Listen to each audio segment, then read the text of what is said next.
Little Ducks.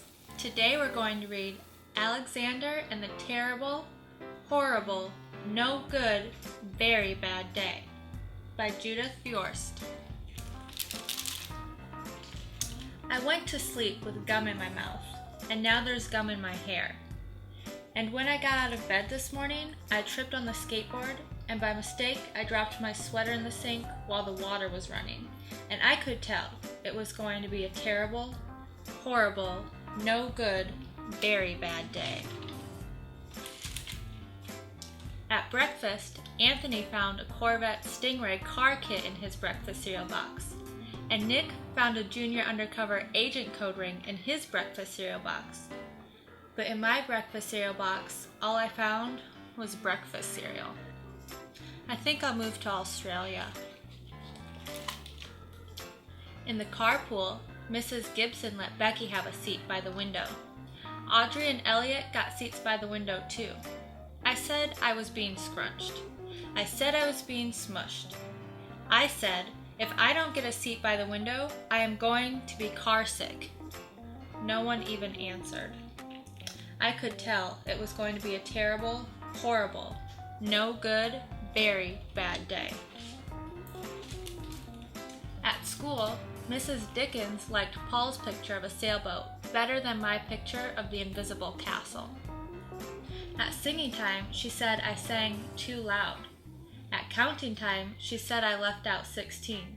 Who needs 16? I could tell it was going to be a terrible, horrible, no good, very bad day. I could tell because Paul said I wasn't his best friend anymore. He said that Philip Parker was his best friend, and that Albert Moyo was his next best friend, and that I was only his third best friend. I hope you sit on a tack, I said to Paul. I hope the next time you get a double-decker strawberry ice cream cone, the ice cream part falls off and the cone part lands in Australia. There were 2 cupcakes in Philip Parker's lunch bag, and Albert got a Hershey bar with almonds, and Paul's mother gave him a piece of jelly roll that had little coconut sprinkles on top. Guess whose mother forgot to put in dessert? It was a terrible, horrible, no good, very bad day. That's what it was, because after school, my mom took us all to the dentist, and Dr. Fields found a cavity just in me. Come back next week and I'll fix it, said Dr. Fields. Next week, I said, I'm going to Australia.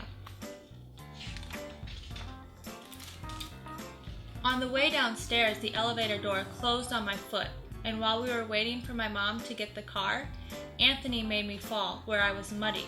And then, when I started crying because of the mud, Nick said I was a crybaby. And while I was punching Nick for saying crybaby, my mom came back with the car and scolded me for being muddy and fighting. I am having a terrible, horrible, no good, very bad day. I told everybody. No one even answered.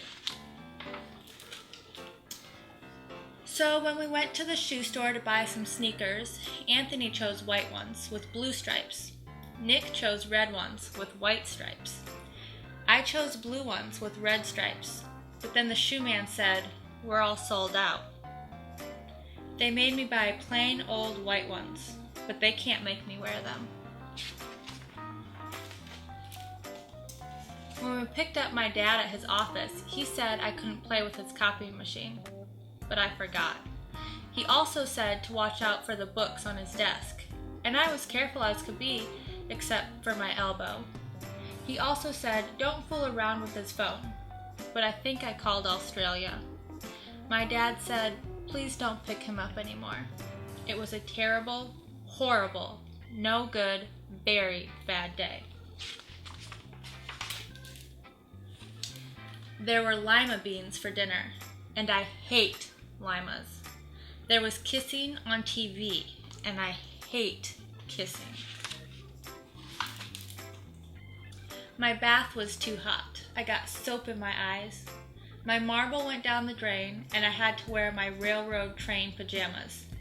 I hate my railroad train pajamas.